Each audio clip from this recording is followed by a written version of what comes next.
To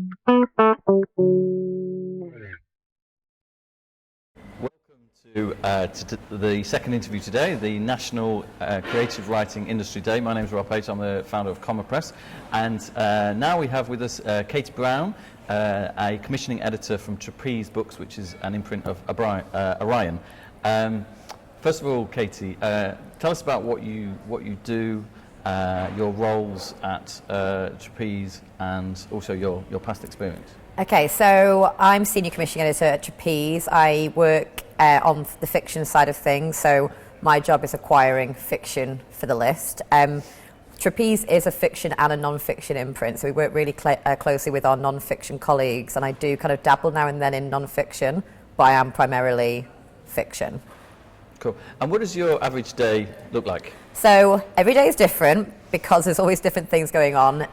You'll probably be surprised to hear that an editor spends very few days editing.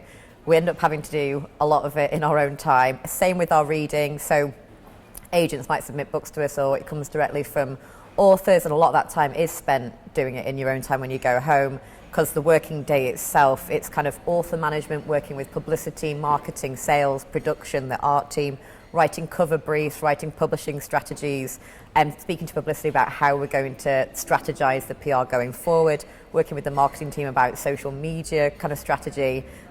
So it's very broad. Or going out and meeting agents, meeting up with authors, speaking to authors about their edits, making them feel a bit better once you've critiqued their novel, and like kind of reassuring them that actually at the end of the day it will hopefully make it better. So really different, really broad each day. And when you first decide you want a writer, and you want to kind of make an offer to an agent for a new book, what sort of things do you promise or do you pitch to the writer and their agent in return? Because you often hear about how to pitch to as a writer to an agent, but what sort of things do the publisher pitch in return to try and secure a writer? I think that's a really good question. I think it depends from writer to writer. So just because, say, if you're a writer and you've heard this one way that a publisher has pitched to you and you don't find that in your experience, it doesn't mean that's wrong or right. You could end up, say if there's a big auction, which is where an agent has submitted to a few editors and a lot of editors want a book, that's when you might have an actual serious pitch. They come in for a meeting, you get the whole, say, team at Orion to come and sit down and kind of talk through your vision for the book. So a lot of the time I think it's really important that of course the writer has to pitch to an agent and then the editor, or the agent pitches to the editor, but it's really important that you have a shared vision with the editor and the writer. So say an editor wants you to buy their book, they've published brilliant things before, they're great, they love it, but if they have a different vision for how they're going to take your book forward, then they're probably not the right editor for you. And I think it comes down to a lot of the time having trust between the editor and the writer and the agent, and kind of trusting your gut sometimes as well. And knowing that at the end of the day, an editor wants to make your book the best possible version of itself it can be, but there might be different ways to do that, and it's about going down the route that you might want to take with a certain publisher. Great. And what does the relationship between the editor and the author entail? And also, what does the relationship between the author and the publicist entail? Okay, so I'd say the things that overlap for an editor and a publicist, I've done both. I started my career out in PR. I worked for a PR company, and then I worked for Headline, working with Neil Gaiman and Mary Berry and Sarah Winman, brilliant authors. And the one thing that overlaps between the two, it's about communication with the author, especially first-time authors who don't have much experience of the publishing process. It can seem like a big, scary thing to kind of give your book away, your baby, put it into the hands of someone else and then not really know what's happening. So communication, author care, managing expectations, I think are all key. Editor's point of view with the author is obviously working really closely on developing the book, so structural edits, line edits, getting off to copy editor, talking about the strategy for the book, like where do you see it sitting, how do you want the cover to look, who do you want buying it, what are the routes to market. Whereas from a publicist point of view, you're working with the author to obviously get the book out there into the world and have media featuring it, whether it's reviews, features, going on BBC Breakfast, say, utilising social media to the best it possibly can be. And part of the publicist's job is actually, I think, about pulling out those interesting things that you can use for publicity and to help promote a book without ever exposing an author or making them feel vulnerable.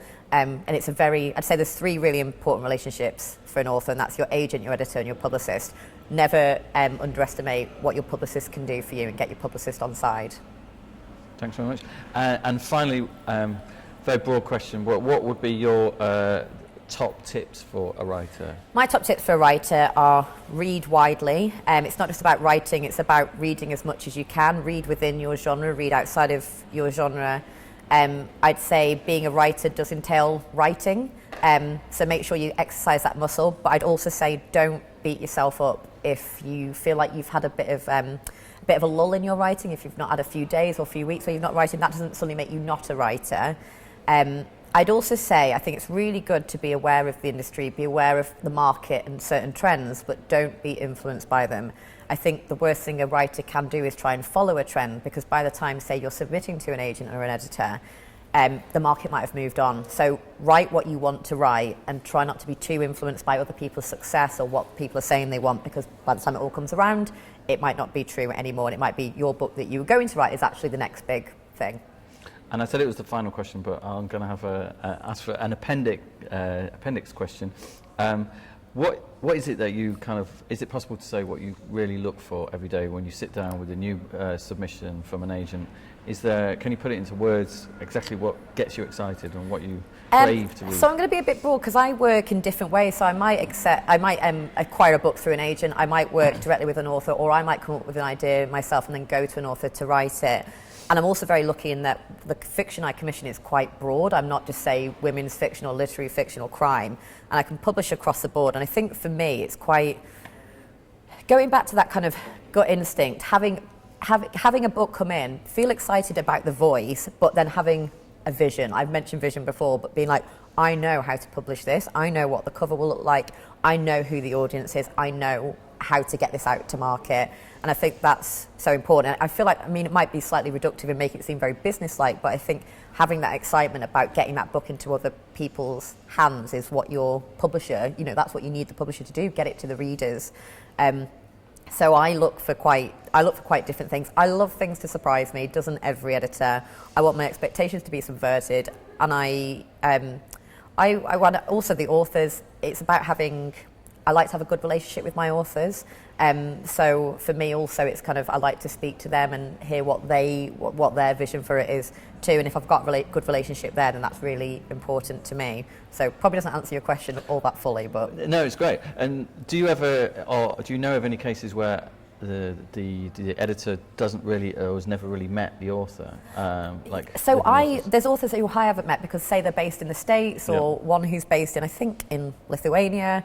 So it must be quite difficult for you to have a sense of what they're like if you've never met them. Yeah, and it's so that's one of them who I bought, and he's a British guy, but I decided to speak to him on the phone. He's great, he's from Stockport, and then we bonded over the fact that we were both northern.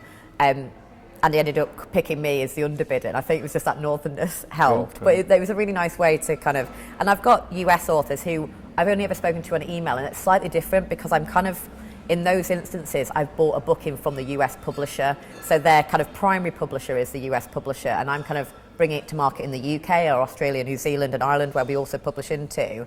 So it's a slightly different relationship in that sense, but most of the time, I've met my authors face to face or spoken to them on the phone, because I think it's really important that you have that relationship.